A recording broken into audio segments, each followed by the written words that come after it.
Right, guys, tonight we're going to carry on with models and views. This first little bit is repetition. We did do this in the last class, but I don't want to start in the middle, so I'm starting from the beginning of models again. You should all recognize that diagram from your prescribed book. You will notice all the different models that are available, and you will notice that they all inherit Q abstract item model. That is the base class for all the other models. There's then an abstract list model and an abstract table model, and then string list model, standard item model, and then this SQL relational table model. Please note that those top three are abstract classes. You cannot instantiate objects from them. You can only inherit from them, and you must know, and I will repeat this a few times, you must know what an abstract class is and what a concrete class is, and how and why they are abstract. That's quite important. So all models are based on the Q abstract item model. That is the base class for all models. Defines the interface used by views and delegates. And it's quite a versatile class. It can handle tables, lists, and trees, as we'll see shortly. Not all the models can do that. Then the derived abstract models. There's an abstract table model, which is specifically for tables, and Q abstract list model, which is specifically for lists. Now, those two classes have a little bit more functionality built in to them compared to the abstract item model, which is basically just a blank.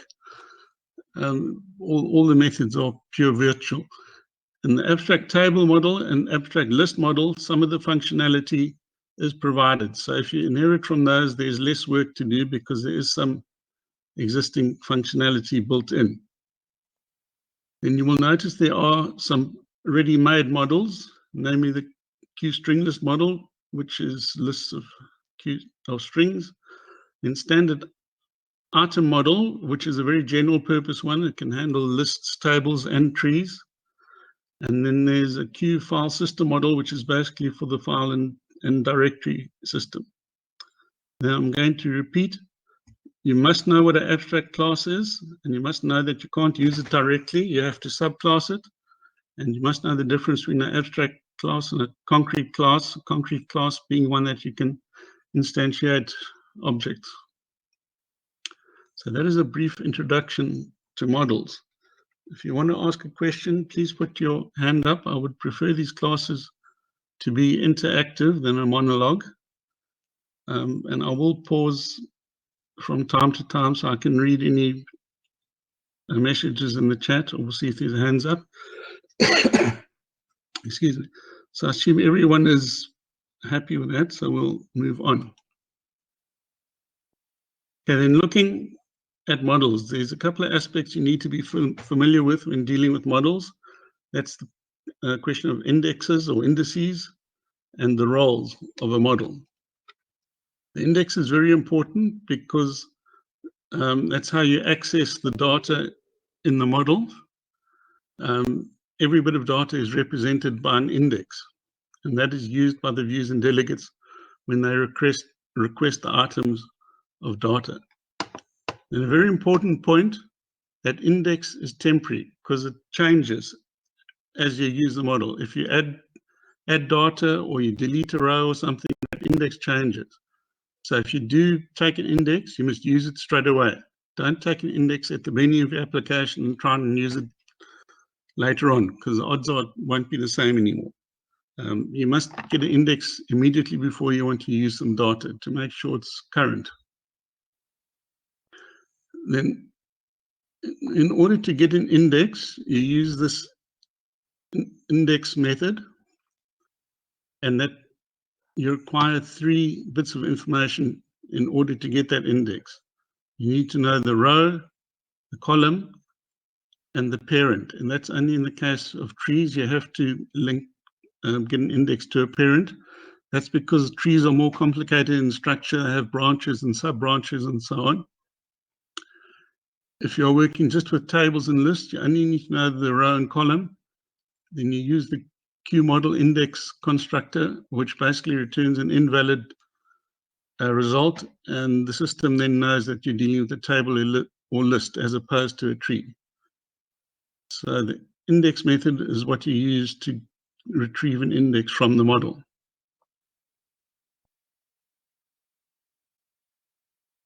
Okay, just before I continue, I see these questions about hand. Yes, you click on your name, then you will get a pop-up which says set status, and you click on that, and in there it says show hand. And then to take your hand down, you click on your name again and clear status. Okay, then roles. Roles is what allows different kinds of data to be supplied by the model, because your view can handle different types of data differently. The most common by far role is the display role, and that is actually the default in all the views. And that returns text data, which is a string, and that is the one that we'll use most of the time. The other one that you will use is the edit role, and that returns data in a form suitable for editing. Now, I have noticed a slight discrepancy. Your textbook refers to Q variant for the edit role, whereas the current documentation of QT says it's a Q string. So I presume that has changed somewhere along the line in the later versions of QT. But note that the edit role nowadays is a Q string, not a Q variant, as stated in your book. Then there are quite a few other roles, things like status tip role and decoration role, which you won't use much. The two most important ones are the display role and the edit role. So that's a little bit about models. You need to know about indices and roles when dealing with models. Okay, no hands or further questions. Okay, then we'll move on. Continuing with models, a requirement you will need quite often is to make your model sortable. In order to make it sortable, you have to override the sort method. That is in the base class, the QAbstractItem model. There's a sort method.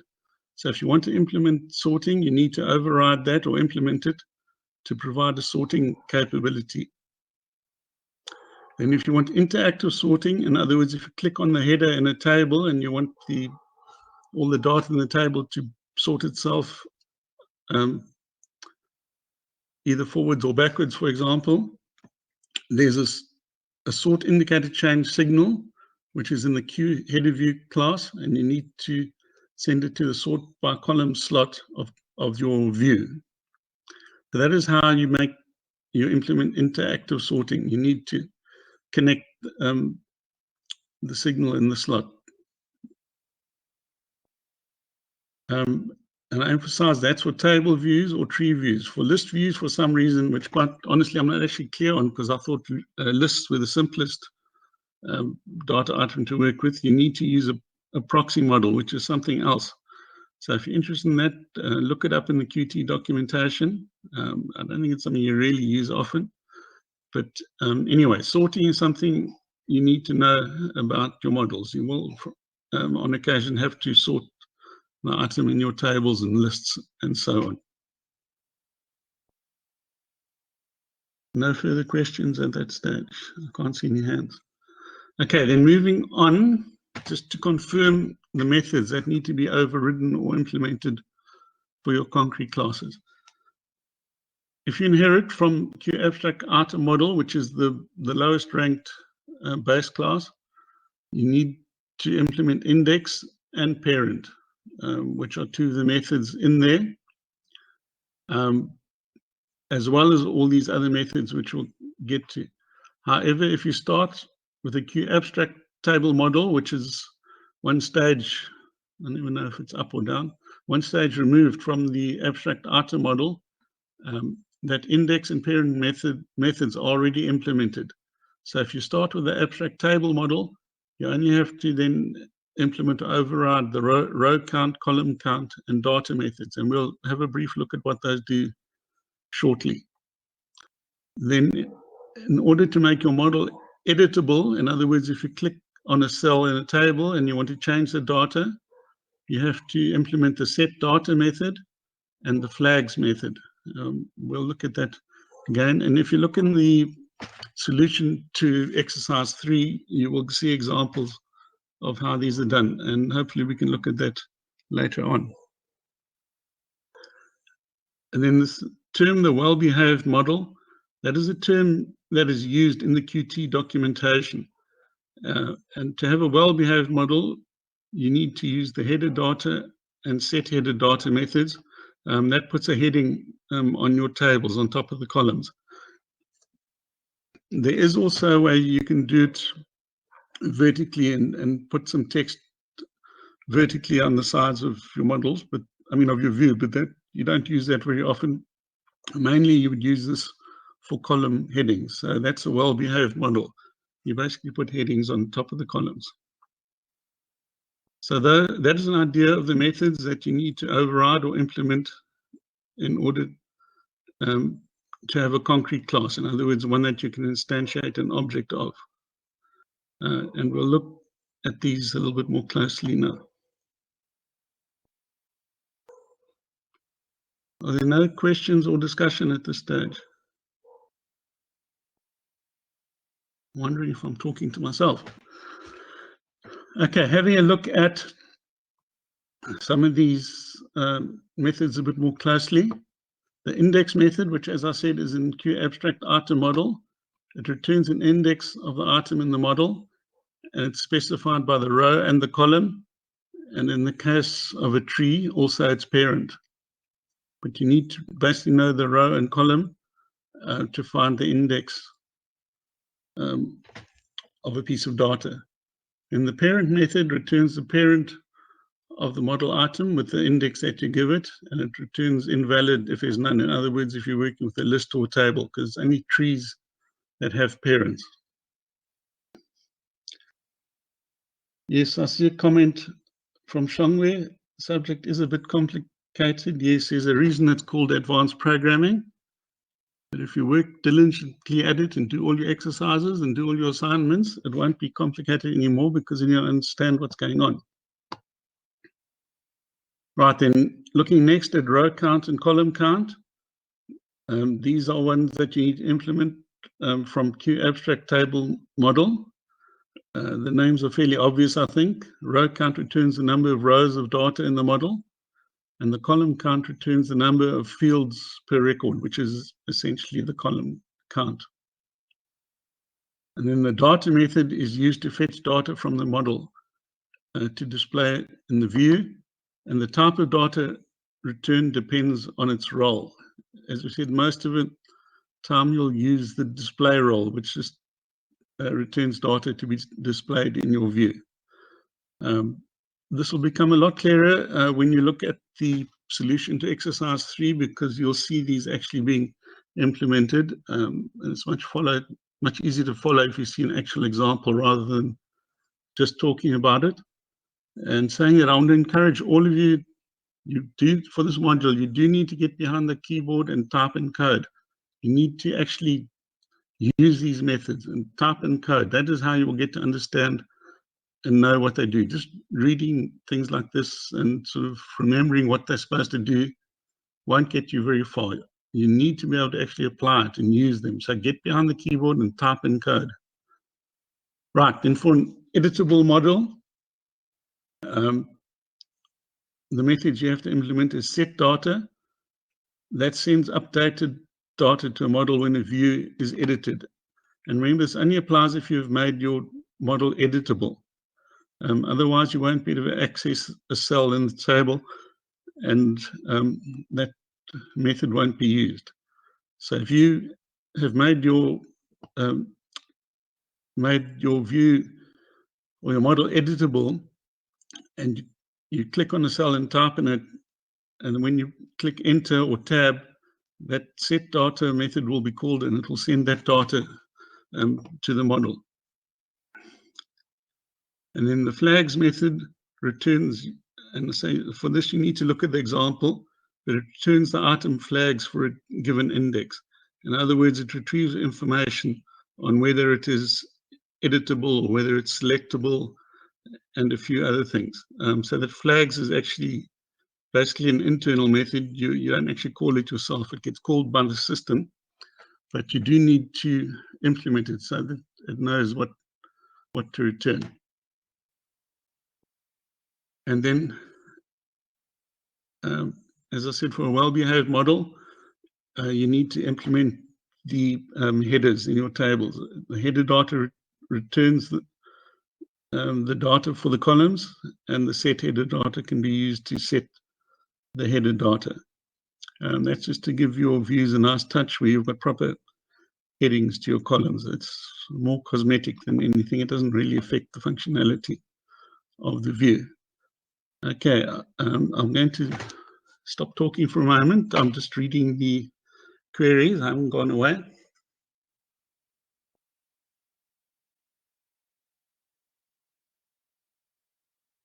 The question from Naka about designer to do these methods. No, you can't do the methods with Qt Designer. Qt Designer is for implementing GUIs, graphic user interfaces. You drag and drop widgets around. For these methods, you actually have to write code.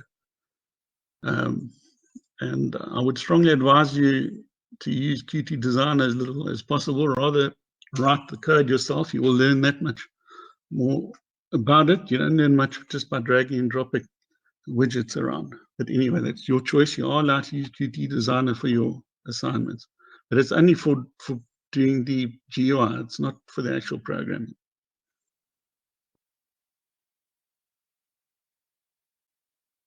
And then looking at Susa Vera, your question, you will find there are many different ways that you can solve problems. With Qt, there is no one fixed solution. The short answer is, if it works, it's okay. So if you found a way that works that's different from the solution, that's fine. As I say, as long as it works, it's all right. The main thing is that as long as you understand what you're doing and why you're doing it, and you can justify it, then that's fine. You can use any method that works. You don't have to use what's in the solutions. The exercise solutions are really just examples that show one way of achieving it, but there are invariably several ways that you can get to the same result. Okay, I don't see any hands up. Okay, moving on. Then looking at views. Again, this diagram is the same diagram that's in your prescribed book, so you can have a look at it there. But you can see there's an abstract item view, which is the base class for all views. Then there's concrete classes of a tree view, a list view, a column view, and a table view. And there's something else you need to note, which we'll get to, the selection model, which is used by the abstract item view. That is how you select parts of the view to be processed. In other words, if you select a cell or multiple cells, that is what is used, the item selection model. Okay, moving on then. Views are all based on abstract item view, as I said, so that is the base class for all views. And again, it is an abstract view. You cannot instantiate objects of that class. You have to inherit from it. And the purpose of that class is to define a common interface, which is used by all views. And because it's the sole base class, it can handle tables, lists, trees, and columns. Basically, can handle everything. But this forms, how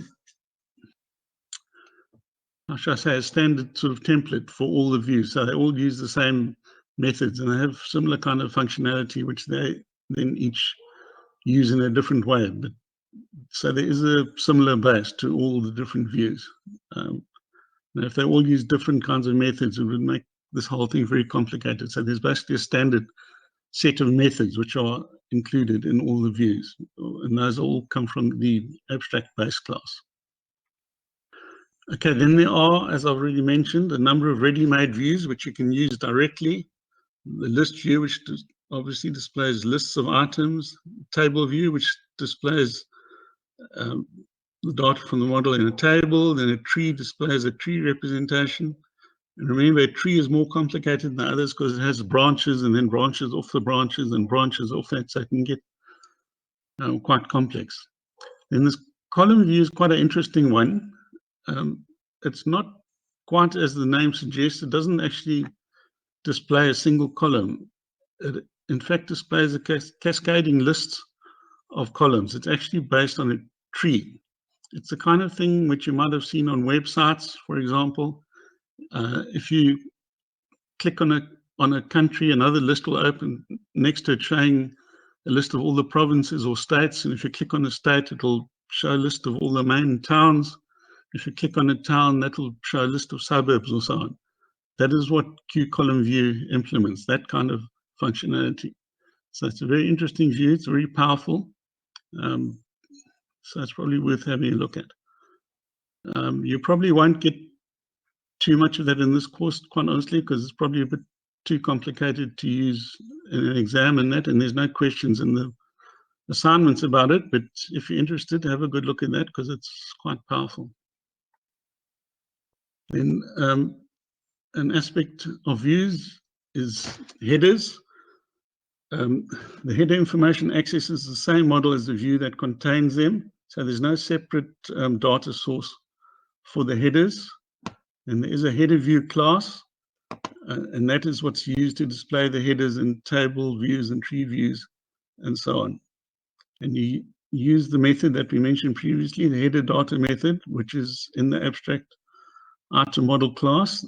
That is used to retrieve the header data. And then if you want to set your own headers, you can use the set header data method. So as I say, you can make your tables look pretty with specific headers in them. But that is, as I mentioned earlier, cosmetic. It doesn't really affect the functionality of the whole thing.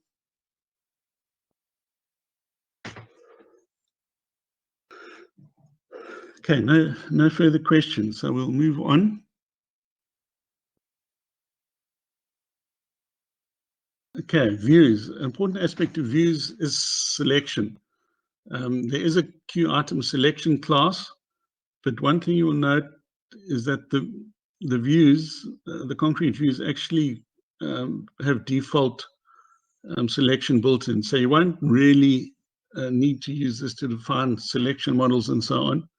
The functionality that you need is generally built in, and if you want to change it or enhance it,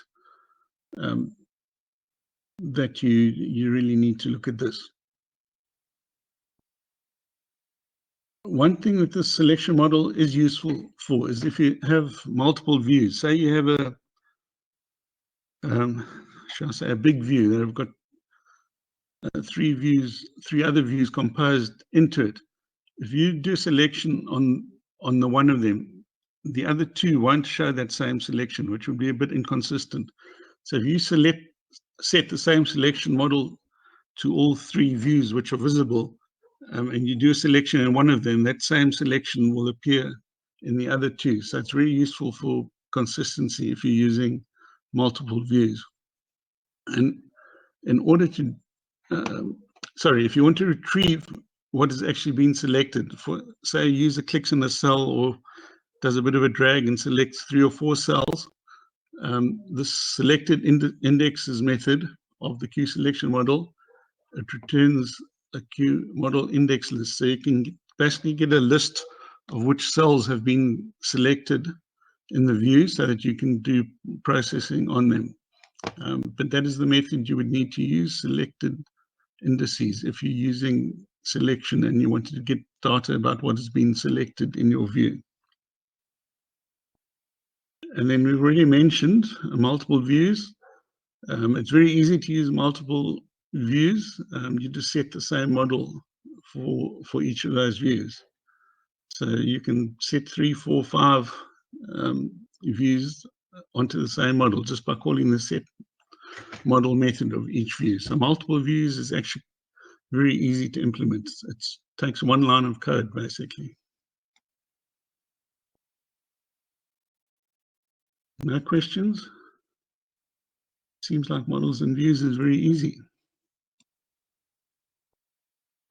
Okay, then delegates, right? Delegates is something fairly specific to Qt's implementation of models and views. As we learned last week, Qt doesn't actually have a separate controller. Most of the controller code is being merged into the views and some of it into what is called as a delegate. The delegate basically controls the way that data is displayed and edited in the view. It allows you to actually fine-tune it. It provides an editing capability, so you can change the way that data is displayed or edited in the view. You can actually exert quite a lot of control about it. But again, it's largely cosmetic. You can do some fancy things with it, but it's really just aimed at making it look nice. There is this also uses inheritance. You'll notice virtually everything in Qt uses inheritance. There's an abstract base class, QAbstract item delegate, which you probably won't have to use because there is a concrete class, a Q-styled item delegate, which is the default delegate used, I think, by all the views actually. And most of the time you will find that's adequate and you won't actually really need to do anything with that. But if for some reason you want to change what that does, you can simply subclass it and alter the appearance of your views. But you need to know what delegates are and sort of what they do, but it's quite honestly not something that you'd probably need to use directly very often. Okay, I'm just going to read a question.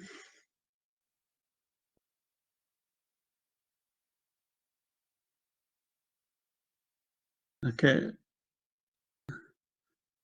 Seshla, I'm not sure exactly what you're asking, but if you want a view that's not available as a standard view, then inheritance is your answer. One of them and subclass. You could subclass if you want to be brave from the abstract base class, but any of the concrete views, you can simply inherit any of them if you want to add any additional functionality or make them operate a bit differently. So I hope that answers your question.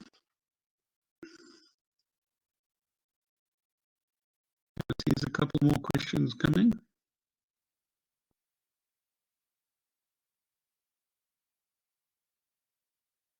Skitter, your question about the controller. Right, the Qt implementation of the model view controller pattern actually does away with the controller. There's no controller in Qt. Qt is what's known as a model view. There is no separate controller.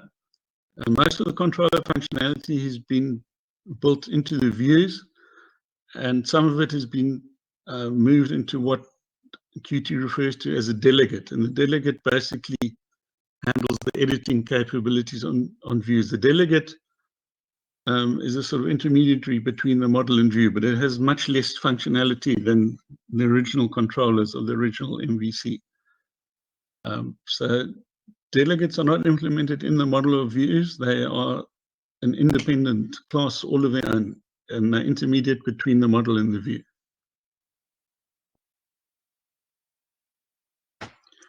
Okay, then moving on. Qt has a number of convenience classes where the model and the views merged into one widget. There is no separate delegate.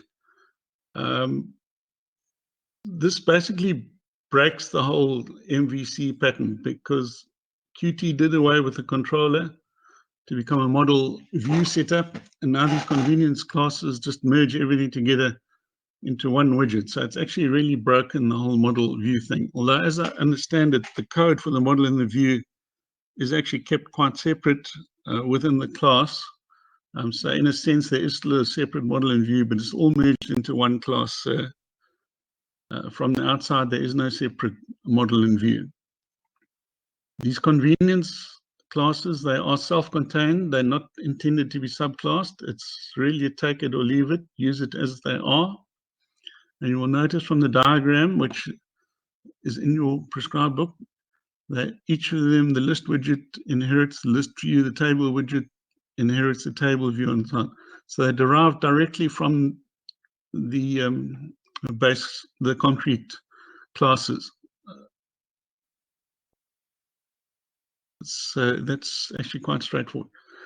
And it's basically a trade-off. These widget classes, they're easy to use, but because they're not intended to be subclassed, there's no real flexibility. You take it as it is, and there's no reusability because they're not intended to be subclassed. You use them as they are. So just to summarize that, the advantage of these is that they are easier to learn to use or implement.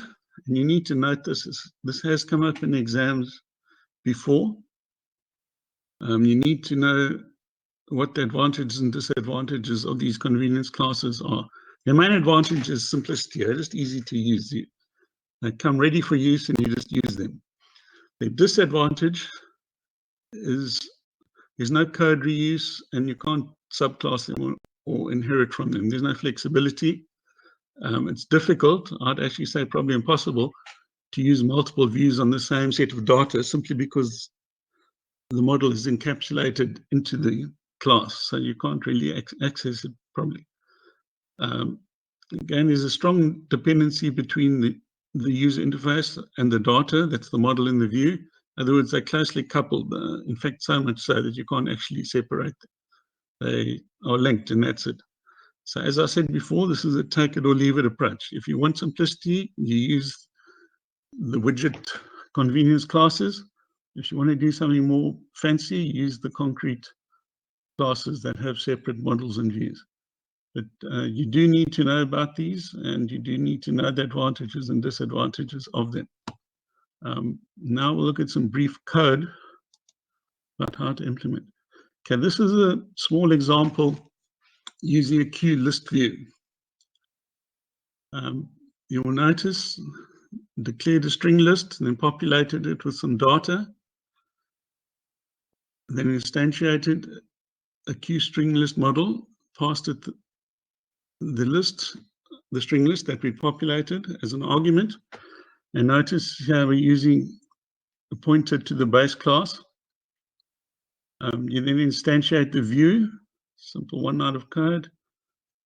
Then you use the view set model method to set the model, and you show your view, and that's it. So I don't think using models and views is particularly complicated. There's a complete model and view example in a couple of lines, and this will actually show quite a nice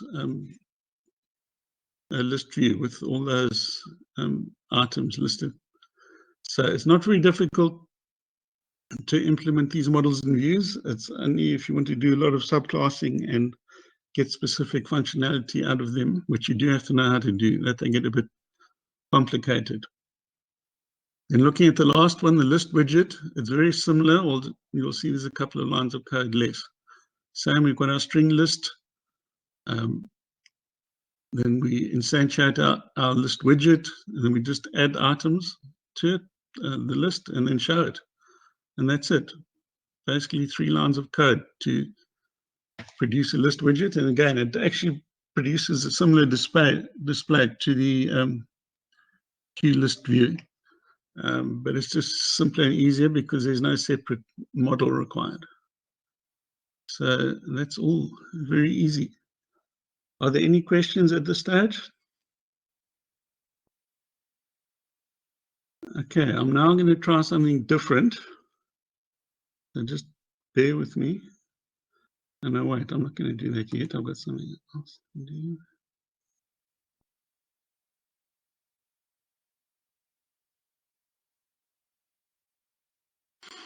Okay, now we'll look briefly at exercise 3.